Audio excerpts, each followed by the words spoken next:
శేఖర్ రెడ్డి గారే నాకు సమాన భాగం ఉందో అదే సాక్షిని వాడుకొని ఈ రోజు నా మీద వ్యతిరేకంగా మీరు ఇంత దూషిస్తారా, ఇంత ఘోరంగా వ్యవహరిస్తారా, ఇంత నీచంగా ప్రవర్తిస్తారా? ఇంత అవసరం ఉందా? ఇంత నీచానికి దిగజాల్చాల్సిన అవసరం ఉందా? ఈ రోజు వ్యక్తిగతంగా మాట్లాడాల్సిన అవసరం ఏముంది అని అడుగుతున్నా. నేను ఇష్యూల మీద మాట్లాడుతున్నా. మీరు స్పెషల్ స్టేటస్ కోసం ఎందుకు కొట్లాడలేదు అని నేను నిలదీస్తున్నా. మీరు పోలవరం కోసం ఎందుకు కొట్లాడలేదు, ఎందుకు తేలేదు అని నేను అడుగుతున్నా. బీజేపీతో మీకు దోస్తీ ఉంది, మీరు బానిసలుగా ఉన్నారు. మనకు రాజధాని ఏమైంది, మన బిడ్డలకు ఉద్యోగాలు ఏమైనాయి, కనీసం క్రాప్ ఇన్సూరెన్స్ కూడా ఎందుకు లేదు అని నేను ప్రశ్నిస్తుంటే ఒక్కసారైనా ఒక ఇష్యూ మీద మీరు సమాధానం చెప్పకుండా రోజుకొక జోకర్ చెప్పిస్తారు. అది మళ్ళీ సోషల్ మీడియాలో మొత్తం పబ్లిసిటీ ఇచ్చుకుంటారు. బుద్ధి, ఇంగితం, జ్ఞానం ఏదైనా ఉందా? ఇంత నీచానికి దిగజారాలా? విలువలు, విశ్వసనీయతలు అని పెద్ద పెద్ద మాటలు చెప్పారు కదా, మరి మీకు లేవా విలువలు, విశ్వసనీయతలు? ఆలోచన చేయాలి. తెలుగు ప్రజలు పిచ్చోళ్లు కాదు, అన్ని గమనిస్తున్నారు, అన్ని చూస్తున్నారు. నేను రాజశేఖర్ రెడ్డి బిడ్డను. పులి కడుపున పులే పుడుతుంది. రాజశేఖర్ రెడ్డి రక్తం నాలో ప్రవహిస్తుంది. నేను రాజశేఖర్ రెడ్డి బిడ్డ వైఎస్ షర్మిలా రెడ్డి. నా పేరు ఇదే, నా ఉనికి ఇదే. ఎవరు కాదన్నా, ఎవరు అవునన్నా, ఎవరు గీ పెట్టినా నేను వైఎస్ షర్మిలా రెడ్డి. ఆంధ్ర రాష్ట్ర ప్రజలకు మేలు చేయడానికే ఇక్కడికి వచ్చా. నా గుండెలో నిజాయితీ ఉంది. ఆంధ్ర రాష్ట్ర ప్రజలకు వాళ్ళ హక్కులు కల్పించాలని రాజశేఖర్ రెడ్డి బిడ్డ ఈ రోజు తన పుట్టినింటిలో ఆంధ్ర రాష్ట్రంలో అడుగుపెట్టింది. నిలబడుతుంది, కొట్లాడుతుంది. ప్రత్యేక హోదా వచ్చేంత వరకు రాజశేఖర్ రెడ్డి బిడ్డ ఇక్కడ నుంచి కదలదు. పోలవరం వచ్చేంత వరకు రాజశేఖర్ రెడ్డి బిడ్డ ఇక్కడ నుంచి కదలదు. మన రాష్ట్రానికి, మన బిడ్డలకు ఉద్యోగాలు రావాలి, మన రాష్ట్రం అభివృద్ధి చెందాలి. అంతవరకు రాజశేఖర్ రెడ్డి బిడ్డ తన పుట్టింటి నుంచి కదలదు. మీ ఇష్టం వచ్చింది చేసుకోండి, ఎంత చేసుకుంటారో చేసుకోండి, ఏం పిక్కుంటారో పిక్కోండి. ఇక్కడ భయపడే వాళ్ళు ఎవ్వరూ లేరు. ఇక్కడ ఉన్నది రాజశేఖర్ రెడ్డి బిడ్డ. ఖబర్దార్. జోహార్ వైఎస్ఆర్. రాహుల్ గాంధీ గారి నాయకత్వం వర్ధిల్లాలి, వర్ధిల్లాలి. అండ్ మీ అందరికీ తెలుసు, ఎలక్షన్లు వస్తుంటే సంక్రాంతికి డూడు బసవన్నలు ఎవరైతే వస్తారో అలా చాలా మంది వస్తారు. ఒకటో కృష్ణుడు, రెండో కృష్ణుడు, మూడో కృష్ణుడు, ఇప్పుడు నాలుగో కృష్ణుడు బయలుదేరాడు. వీళ్ళందరూ కూడా జగన్మోహన్ రెడ్డి గారి మీద దుమ్మెత్తిపోయడానికి వస్తున్నారే తప్ప వీళ్ళు అధికారంలో ఉంటే ఏం చేశారు, లేదా అధికారంలోకి వస్తే ప్రజలకి ఏం చేస్తామనేది చెప్పడానికి వాళ్ళ దగ్గర ఏమీ లేదు. ఎందుకంటే వాళ్ళకి చేయాలన్న మంచి మనసు లేదు. చెప్పాలి అంటే ఈ రాష్ట్ర పరిస్థితుల గురించి, ఇక్కడ ఉన్న ఏం చేయాలో కూడా వాళ్ళకి అర్థం కాని పరిస్థితి. కేవలం జగనన్నని ఓడించాలి, వాళ్ళ అధికారంలోకి వచ్చేయాలి అన్న ఆలోచన తప్ప మరొక ఆలోచన లేదు. అలా ప్రజల గురించి ఆలోచించకుండా ప్రజలకి మంచి చేయాలన్న చిత్తశుద్ధి లేని ఆ ప్రతిపక్షాలు ఏవైతే గుంపులు గుంపులుగా వస్తున్నాయో వాళ్ళందరినీ కూడా తరిమి తరిమి కొట్టాలని ఇక్కడ ఉన్న అందరినీ కూడా చేతులెత్తి నమస్కరించి కోరుకుంటున్నారు. ఎందుకంటే మీరు ఒక్కసారి అయ్యో పాపం అని 2014లో చంద్రబాబు నాయుడుకి ఓటేసి గెలిపించినందుకు ఈ రాష్ట్రం ఎంత వెనక్కి వెళ్ళిపోయిందో మీ అందరికీ కూడా తెలుసు. ఒక్క అభివృద్ధి లేదు, ఒక సంక్షేమం లేదు. ఏది అడిగినా కూడా రాష్ట్రం విడిపోయింది, నష్టపోయింది, కష్టాల్లో ఉన్నామంటూ కుంటి సాకులు చెప్పాడు.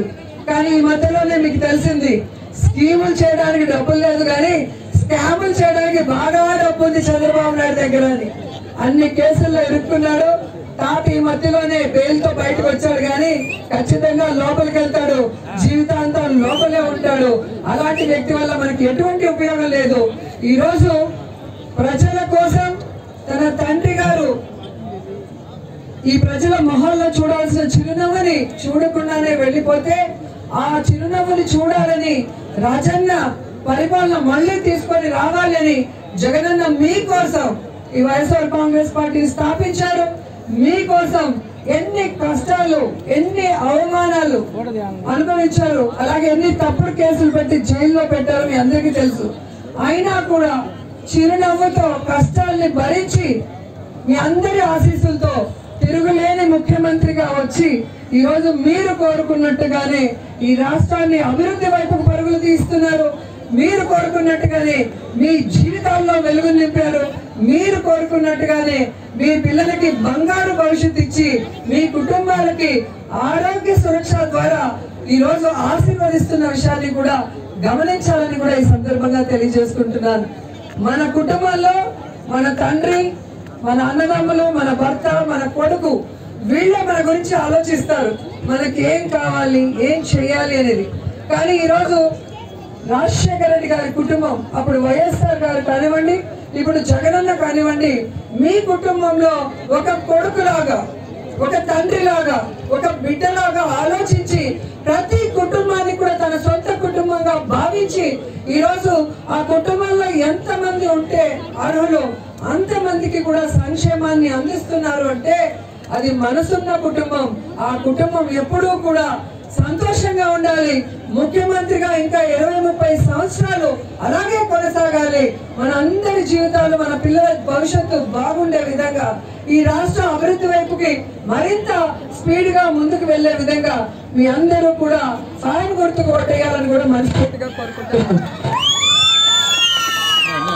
ఈ రోజు యువత చాలా ఉత్సాహంగా ఉంది. ఆల్రెడీ ఆడేశారు కదా, ఒక బ్యాడ్మింటనే కదా, బ్యాడ్మింటన్ ఒక్కటే వెయిట్ చేస్తున్నాం. ఆల్మోస్ట్ అన్ని ఆడేసాం. సో మీకోసం నేను సిద్ధార్థ్ కూడా ఎప్పుడే ఆడేసి వచ్చాం బ్యాడ్మింటన్. సో మీతో పాటు మేము కూడా ఆడటానికి రెడీగా ఉన్నాం.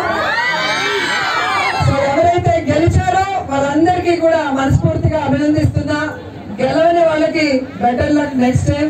ఎందుకంటే ఎవ్రీ ఇయర్ ఇది కంటిన్యూ చేస్తామని కూడా జగన్ గారు చెప్పారు. కాబట్టి ఇక పిల్లలు చక్కగా చదువుకుంటూ ఆటల మీద కూడా కాన్సన్ట్రేట్ చేయాలని కోరుకుంటున్నాను. ఎందుకంటే స్పోర్ట్స్ కోటాలో మంచి మంచి ఉద్యోగాలు వచ్చే అవకాశం ఉంటుంది. అండ్ స్పోర్ట్స్ పర్సన్స్ ఉన్నంత క్రేజ్ ఈ దేశంలో వేరే దేనికి లేదన్న విషయం కూడా మీ అందరికీ తెలుసు. మేము వచ్చిన తర్వాత, వైఎస్ఆర్ కాంగ్రెస్ పార్టీ అధికారంలోకి వచ్చిన తర్వాత జగనన్న ఆశీస్సులతో మీ జిల్లాకు చెందిన జఫ్రీన్ కి గ్రూప్ 1 పోస్ట్ ఇవ్వడం జరిగింది. అలాగే కృష్ణా జిల్లాకు చెందిన జ్యోతి సురాకేట్ కి గ్రూప్ 1 పోస్ట్ ఇవ్వడం జరిగింది. అలాగే వైజాగ్ కి చెందిన సాకేత్ కి గ్రూప్ 1 పోస్ట్ ఇవ్వడం జరిగింది. అలాగే చిత్తూరు జిల్లాకు చెందిన హాకీ ప్లేయర్ రజనీకి గ్రూప్ 1 పోస్ట్ ఇవ్వడం జరిగింది. ఎందుకు ఇది చెప్తున్నానంటే చదువు ఎంత ముఖ్యమో ఆటలు కూడా అంతే ముఖ్యం. మీకు ఉద్యోగం వచ్చేదానికి అది చాలా హెల్ప్ చేస్తుంది. అంతేకాకుండా మీరు ఆరోగ్యంగా ఉండటానికి, ఒక హెల్తీ లైఫ్ లీడ్ చేయడానికి మీ బాడీకి ఒక ఎక్సర్సైజ్ లాగా పనిచేస్తుంది. అలాగే మైండ్ కి షార్ప్ గా చేయడం వల్ల మీరు తీసుకునే డెసిషన్స్ కూడా కరెక్ట్ గా ఉంటాయి. అండ్ ఈ డిప్రెషన్లు, ఈ సూసైడ్ టెండెన్సీలు అన్ని కూడా పోయి మీరంతా కూడా చాలా స్ట్రాంగ్ గా ఉంటారని కూడా ఈ సందర్భంగా తెలియజేసుకొని, మరి ఆడుదాం ఆంధ్రలో గెలిచిన అందరినీ హృదయపూర్వకంగా అభినందిస్తూ సెలవు తీసుకుంటున్నాను. Thank you so much.